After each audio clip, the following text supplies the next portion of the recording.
Break के बाद आप सभी का स्वागत है। खबरों में आगे बढ़ेंगे। राज्यसभा चुनाव से पहले प्रदेश कांग्रेस में कलह बढ़ती जा रही है। बेंगू विधायक राजेंद्र बिधूड़ी के आरोपों और युवा प्रदेश अध्यक्ष गणेश घोगरा के इस्तीफे को लेकर पार्टी पहले से ही मुश्किल में थी। मंत्री अशोक चांदना के इस्तीफे की पेशकश ने रही सही कसर पूरी कर दी। चांदना ने अपने ट्वीट में सीधे तौर पर सीएम के सचिव पर कामों में दखलंदाजी का आरोप लगाया और यहां तक कह डाला कि उनके सभी विभागों का चार्ज सीएम के सचिव कुलदीप रांका को ही सौंप देना चाहिए। उन्होंने ट्वीट में लिखा कि उन्हें जलालत भरे मंत्री पद से मुक्त किया जाए। चांदना के इस ट्वीट के बाद कांग्रेस के अंदर खाने में तो हलचल मची गई है। विपक्षी बीजेपी भी जमकर चुटकी ले रही है।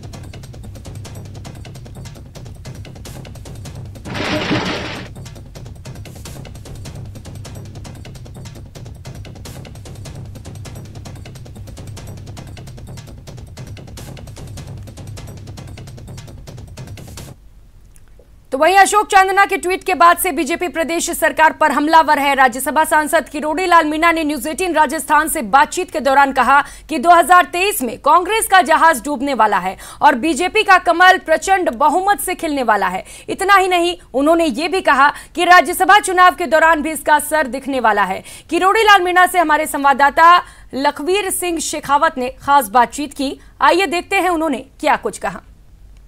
प्रदेश में राज्यसभा चुनाव की गहमागहमी के बीच मंत्री अशोक चांदना के बयान से एक नया सियासी भूचाल खड़ा हो गया है। इस पर बातचीत करने के लिए हमारे साथ हैं राज्यसभा सांसद किरोड़ी लाल मीणा।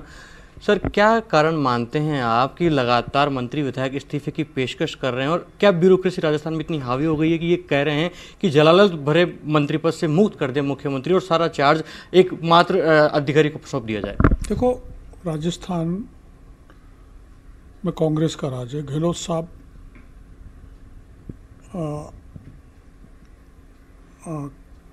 मैं राज्य में गिने एमएलए, कई मंत्री समय समय पर अपना असंतोष प्रकट कर चुके हैं और आपने देखा कि चाहे वो बिधूड़ी हो, राजेंद्र बिधूड़ी, चाहे वो अपना अशोक चांदना जी हो, चाहे विश्वेंद्र जी हो, और कुछ दिन पहले गणेश घोगरा ने भी धरना ही दे दिया था।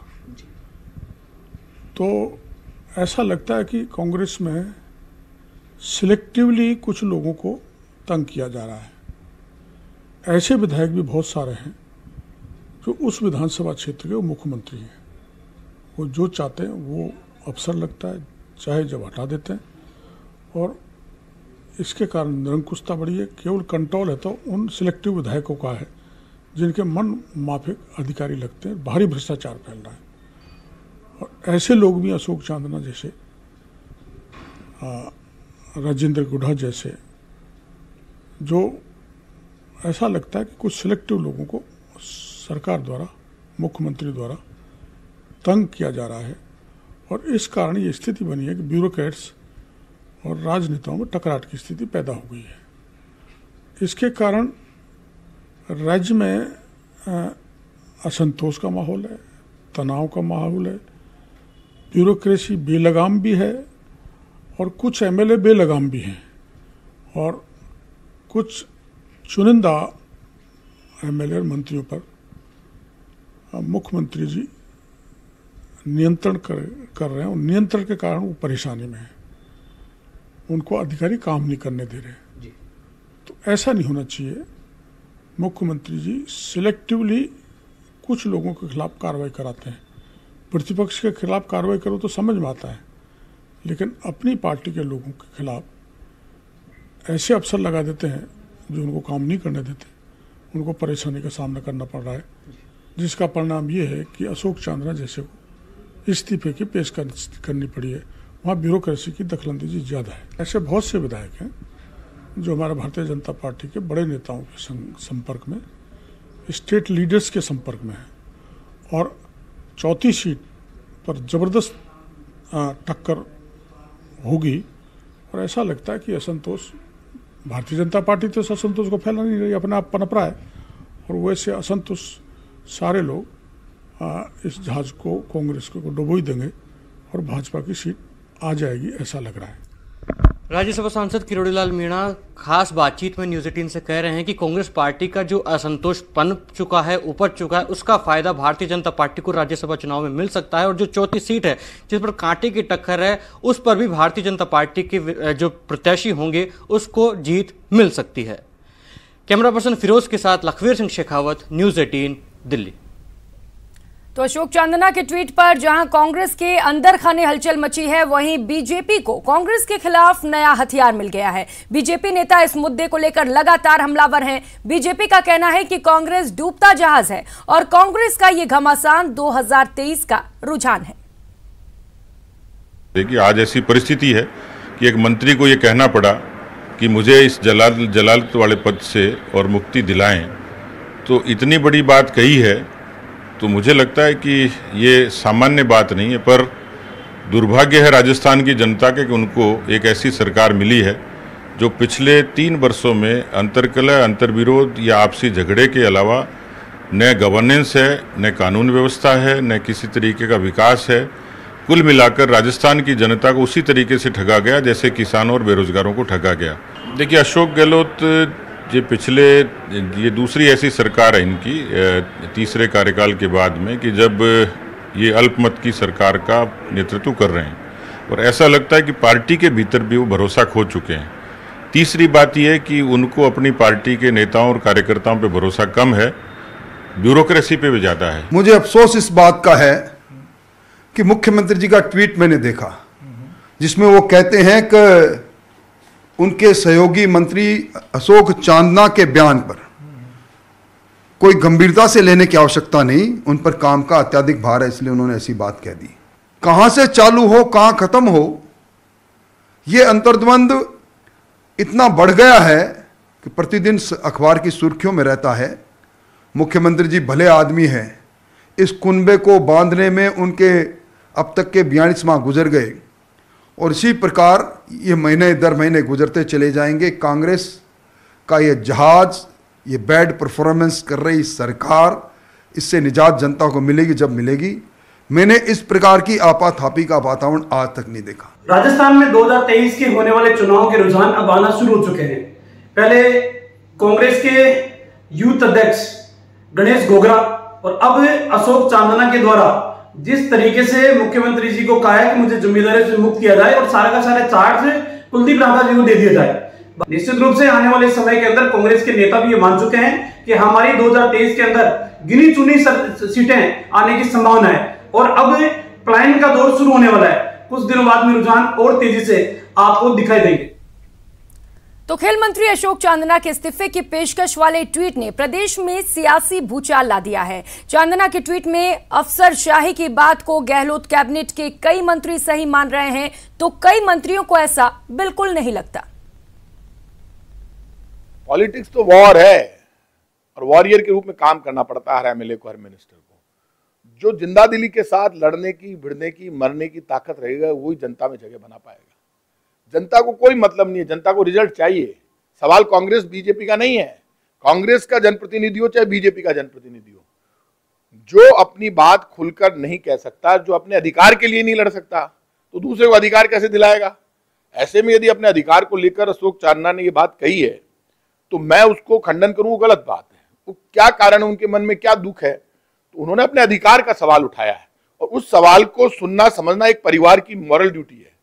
और खुद चीफ मिनिस्टर बहुत सीनियर लीडर हैं, तो उनकी बात उन्होंने अपने परिवार में उठाई है और उन्होंने ट्वीट कर दिया, ये कुछ ज्यादा हो गया। लेकिन फिर भी उनका सम्मान रखना और उनकी बात को समझकर और भविष्य में इस तरह की बात नहीं हो, कोई भी इस तरह का सवाल खड़े तो उनको दूर करना। मैं ये कह सकता हूं कि मुझे मेरे विभाग में आज तक ऐसा महसूस नहीं हुआ कि हमको कोई काम करने में तकलीफ हो रही है।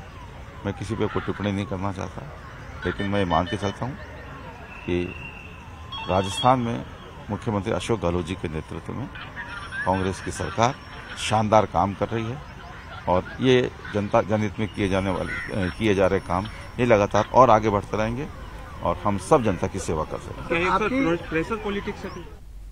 तो प्रदेश कांग्रेस में एक बार फिर घमासान छिड़ गया है। कांग्रेस के युवा मंत्री अशोक चांदना के बयानबाजी के बाद अब कांग्रेस के दूसरे नेता पार्टी का बचाव करते नजर आ रहे हैं। अशोक गहलोत सरकार में उद्योग मंत्री शकुंतला रावत ने जोधपुर में चांदना के ट्वीट पर प्रतिक्रिया देते हुए कहा कि अशोक चांदना ने जो बयान दिया है वो अपनी अपनी सोच होती है और उन्हें ऐसा महसूस नहीं हुआ। वहीं जोधपुर आए कांग्रेस के वरिष्ठ नेता और खादी ग्राम उद्योग बोर्ड के अध्यक्ष ब्रिज किशोर शर्मा ने कहा कि छोटी मोटी बात होती रहती है, चांदना को सीएम के साथ बैठकर ग्रीवेंस पर बातचीत करनी चाहिए क्योंकि ये कोई बड़ा मुद्दा नहीं है। तो ऐसा महसूस हुआ नहीं है अभी तक, तो आज तक हुआ नहीं है। किसी का अगर कोई काम नहीं होता है तो ब्यूरोक्रेसी कौन सी, वो अलग कोई मशीनरी है, वो भी अपने ही लोग हैं, ब्यूरोक्रेसी भी, अधिकारी भी अपने ही होते हैं। तो आपस में घर परिवार होता है तो कोई बात हो सकती है, कोई बड़ी बात नहीं है। इसमें कोई ऐसा पॉइंट नहीं है कि ब्यूरोक्रेसी ये कर रही है। छोटी मोटी बातें तो होती रहती है। हमारा तो बेटा ही है। मैं समझता हूँ कि जो भी कुछ चांदना साहब ने कहा है उसके लिए, जिस मामले के लिए आप पूछ रहे हैं, मुख्यमंत्री जी से बैठ कर उनको अपने स्वागत है। और करेंगे अगली खबर का। बीकानेर से खबर है। बीकानेर में नगर निगम की बैठक में हंगामा हो गया। बीजेपी पार्षदों ने बैठक का बहिष्कार कर दिया।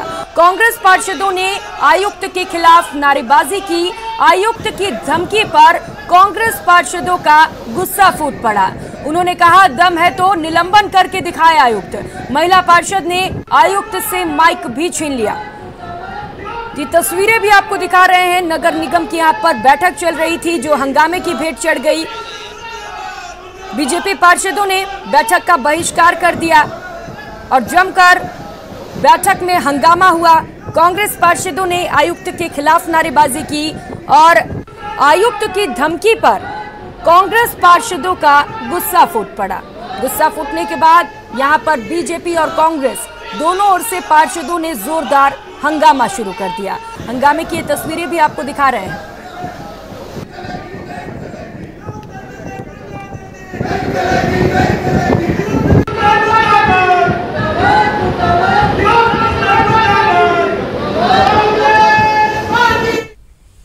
और अब बात आदर्श हत्याकांड की। आदर्श हत्याकांड को लेकर लोगों में आक्रोश है। बीजेपी ने भीलवाड़ा बंद का आह्वान किया है। शहर में बीजेपी ने रैली भी निकाली है। बीजेपी कार्यकर्ताओं ने जमकर नारेबाजी भी की है। तो जल्द से जल्द मुख्य आरोपी की गिरफ्तारी की मांग की जा रही है और इसको लेकर बीजेपी ने आज रैली निकाली। रैली की तस्वीरें आपको दिखा रहे हैं जहां पर बड़ी संख्या में पुलिस फोर्स की भी तैनाती की गई थी। बीजेपी ने जल्द से जल्द मुख्य आरोपी की गिरफ्तारी की मांग की है। तो आदर्श हत्याकांड पर लोगों का आक्रोश लगातार बढ़ता जा रहा है। इसी को देखते हुए आज बीजेपी ने भीलवाड़ा बंद का आह्वान किया था, जिसका मिला जुला असर भी भीलवाड़ा में देखने को मिल रहा है।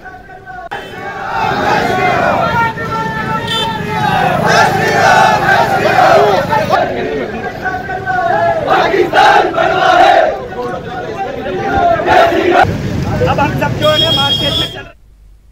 और खबर दौसा से है। दौसा के मानपुर थाना इलाके के राणापाना गांव की योगी ढाणी में करीब 5 साल से बंद रास्ते को प्रशासन और पुलिस ने गुरुवार को चबूतरा तोड़कर खुलवा दिया। इस दौरान अतिक्रमणकारियों ने कार्रवाई का विरोध किया, जिन्हें पुलिस ने लाठीचार्ज कर खदेड़ दिया।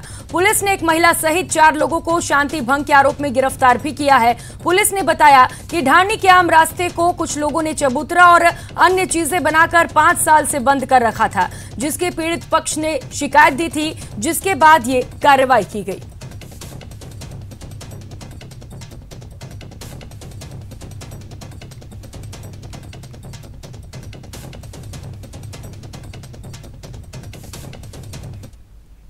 और खबरों में आगे बढ़ेंगे। आम लोगों की सुरक्षा को देखते हुए कोटा के एरोड्राम चौराहे स्थित आकाश मॉल को सील कर दिया गया है। बताया जा रहा है कि मॉल के मालिकों और संचालकों की तरफ से लंबे समय से अग्निशमन विभाग की ओर से एनओसी नहीं ली गई थी। अग्निशमन विभाग की तरफ से कहा गया कि कोटा में 4 मॉल, जिसमें 3 मॉल संचालकों ने तो नियम अनुसार आग से बचने के लिए उपकरण लगा लिए हैं, लेकिन आकाश मॉल ने अभी तक ये उपकरण नहीं लगाए, जिसकी वजह से उसे सील किया गया है।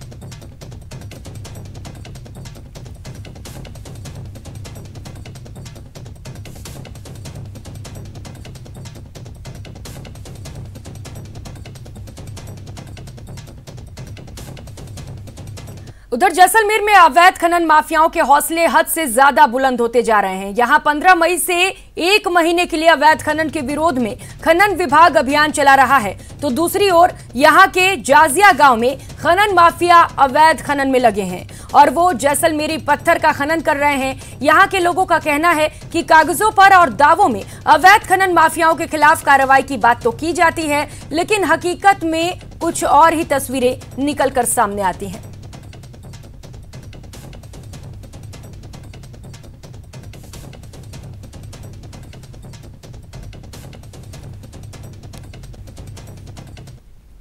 और अब बात चित्तौड़गढ़ की। चित्तौड़गढ़ में तस्करों के हौसले इस कदर बुलंद हैं कि वे नाकेबंदी के दौरान पुलिस वालों को टक्कर मारने और बैरिकेडिंग तोड़ने से भी परहेज नहीं कर रहे।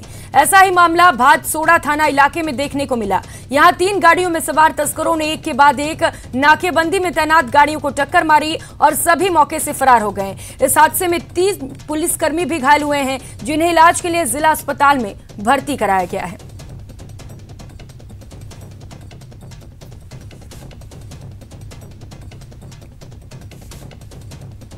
वहीं अलवर के एनईबी थाना क्षेत्र में पेड़ पर फांसी लगाकर पुलिस के हेड कांस्टेबल ने हत्या कर ली। इस मामले की सूचना मिलते ही पुलिस मौके पर पहुंची और मामले की जानकारी जुटाई। मौके पर पुलिस अधीक्षक तेजस्विनी गौतम भी पहुंचे और घटनास्थल का मुआयना किया। उसके बाद हेड कांस्टेबल के शव को राजीव गांधी सामान्य अस्पताल की मोर्चरी में रखवाया गया, जहां हेड कांस्टेबल के शव का पोस्टमार्टम कराकर शव परिजनों को सौंप दिया गया। जानकारी के मुताबिक मृतक की पोस्टिंग उद्योगनगर थाना में हुई थी और उसने अज्ञात कारणों के चलते फांसी लगाकर अपनी जीवन लीला समाप्त कर ली। फिलहाल पुलिस मामले की जांच में जुटी है।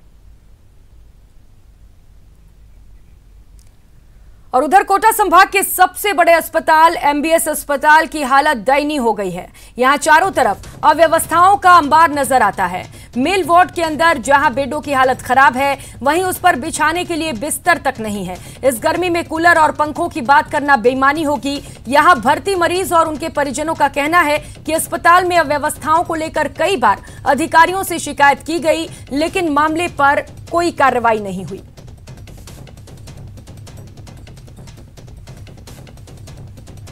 तो यार रजाई गदेले है ही नहीं, तो कभी आते हैं चेंज करने वगैरह आते हैं, देने आते हैं। क्या मान में तो कल आएगा। कल आए हो? हाँ, क्या नाम है आपके पेशेंट का? पवन। कहाँ से आए हो? तारस से। और अब बात दौसा के एक ऐसे गांव की जहां के लोगों को पानी के लिए भीषण गर्मी में शमशान का दुर्गम सफर तय करना पड़ता है।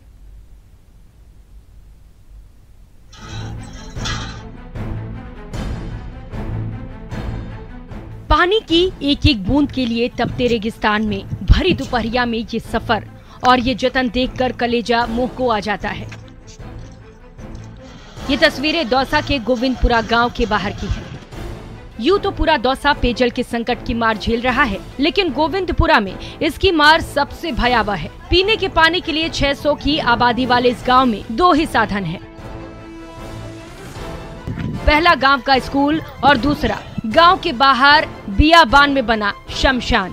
स्कूल में पानी तभी मिलता है जब स्कूल का गेट खुला हो और बच्चों की पढ़ाई ना हो रही हो। स्कूल का गेट बंद तो पानी बंद और बच्चों की पढ़ाई शुरू तो भी पानी बंद। ऐसे में यहाँ की औरतें गांव के बाहर शमशान की ओर दुर्गम सफर पर निकल पड़ती हैं। आधे घंटे के सफर के बाद ये शमशान पहुँचती हैं और फिर शुरू होती है इनकी भगीरथ तपस्या, क्योंकि शमशान में जो हैंडपंप है उससे साफ पानी निकालने में इन्हें घंटे भर का वक्त लग जाता है। खास बात यह है कि पानी के लिए यहाँ की औरतें और बच्चों को ऐसी भगीरथ तपस्या रोज करनी पड़ती है। पानी भर में आया था 1-1.5 किलोमीटर से। 1-1.5 किलोमीटर। हाँ। रोजाना आओ तो? रोज ना दिन में 2 बार 3 बार आना भी पड़े थे। गर्मी के टाइम में पानी उठे थे। 1 किलोमीटर से पानी भरवाते हैं रोजाना। हाँ, तो रात को आते हैं 1-1.5 बजे, नहीं आता था पानी, तो ये 1 घंटा तो नहीं तो कोई खाली नहीं चलावा करो, फिर 1-2 बाल्टी खराब काटो और फिर वो खराब आओ बिल्कुल जिन तो डोलांगा गंदान और फिर पीड़ो पीड़ो सो आओगे ना तो फिर उन ले जाऊंगा, फिर छान और आया पीवा। वो समस्या है पानी की। पेयजल की समस्या के समाधान के सारे दावे और सारी योजनाएं यहाँ दम तोड़ती नजर आती हैं और कुछ बचा रह जाता है तो वो है इन महिलाओं की अंतहीन परेशानी, जिसे सुनकर रोना भी आता है और लापरवाह सिस्टम के प्रति गुस्सा भी। 1 घंटा से पानी आओ जी, पानी को आओ दूर थोड़ा चलाओ फिर आध घंटा चलाओ, आध घंटा थोड़ा सीधे चलाओ तो फिर 1 घंटा हम बाल्टी पर आ पानी को आओ थोड़ा से चलाओ। पानी के लिए सालों से यहाँ के लोग यूं ही दुर्गम सफर कर रहे हैं और एक ही सवाल पूछ रहे हैं, इस सफर से उन्हें मुक्ति कब मिलेगी। न्यूज़ 18 राजस्थान के लिए दौसा से आशीष शर्मा की रिपोर्ट। और अगली खबर का रुख कर लेते हैं। अमन चोपड़ा डूंगरपुर पहुंच चुके हैं। जांच में वे सहयोग कर रहे हैं। बिछीवाड़ा थाने में पूछताछ लगातार जारी है। हाईकोर्ट ने अमन चोपड़ा की गिरफ्तारी पर रोक लगाकर रखी है। 16 मई को भी ये डूंगरपुर पहुंचे हुए थे। ब्रेक के बाद आप सभी का स्वागत है। खबरों में आगे बढ़ेंगे। भरतपुर जिला प्रमुख जगत सिंह ने विवादित बयान दिया है। मुख्यमंत्री अशोक गहलोत को लेकर ये बयान दिया गया है। उन्होंने कहा है, बार बार मदद के लिए अशोक गहलोत दिल्ली पहुंचते हैं, पीएम मोदी का बड़ा दिल है। जगत सिंह की ओर से ये विवादित बयान सामने आया है। रात को जाता है, भीख मांगता है हमारे प्रधानमंत्री जी से, भिखारी की तरह कटोरी लेके, और हमारे प्रधानमंत्री जी का इतना बड़ा दिल,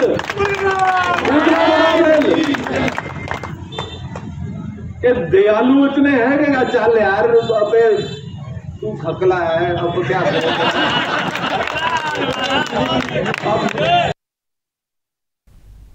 उधर प्रदेश के शिक्षा मंत्री बीडी कल्ला का चित्तौड़गढ़ में कांग्रेस कार्यकर्ताओं के साथ साथ कई और संगठनों की ओर से शानदार स्वागत किया गया। चित्तौड़गढ़ के सर्किट हाउस में ठहरे शिक्षा मंत्री ने कहा कि प्रदेश में शिक्षा की स्थिति बेहतर हो रही है और हाल ही में जारी हुई सूची में प्रदेश को पहला स्थान मिला है। प्रदेश में चल रही राजनीतिक उठापटक को लेकर उन्होंने कहा, ये उनका विषय नहीं है।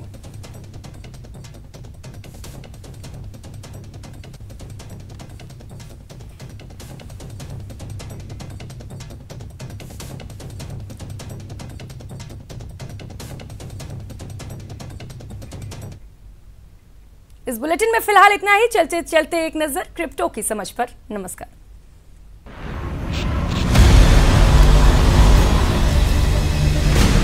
Z and news 18 network present crypto की समझ। Hello and welcome. क्रिप्टो के समझ के इस एपिसोड में आपका स्वागत है। मैं आपके साथ रंजना रावत। आइए आपको बताते हैं क्रिप्टो जगत से जुड़ी कुछ खास खबरें। टैग ह्यूअर ने लागू किया crypto payment option.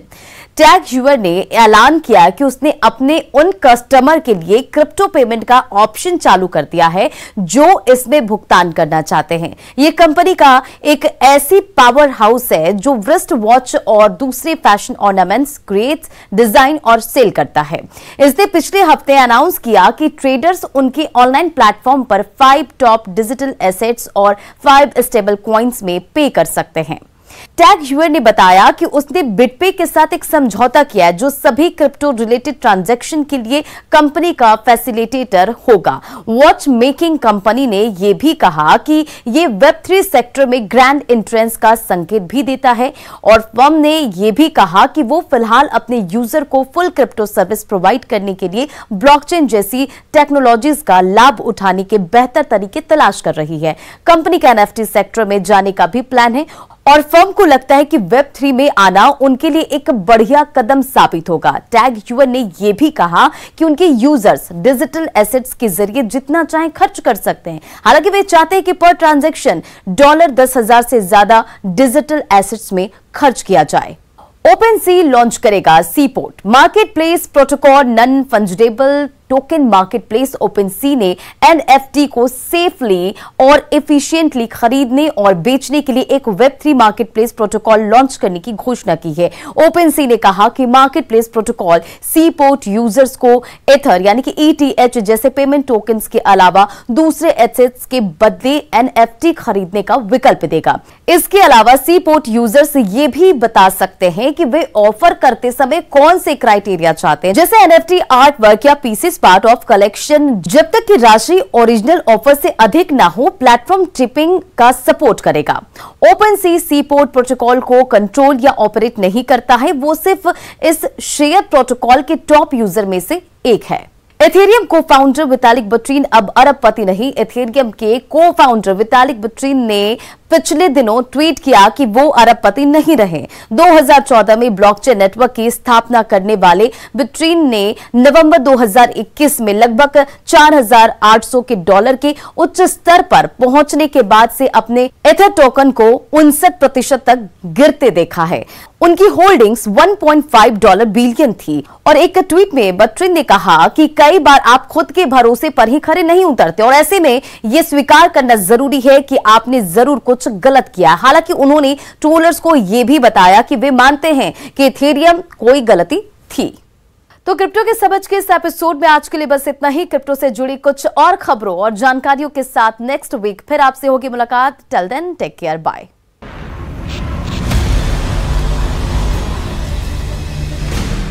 ZPay and News 18 network present crypto की समझ।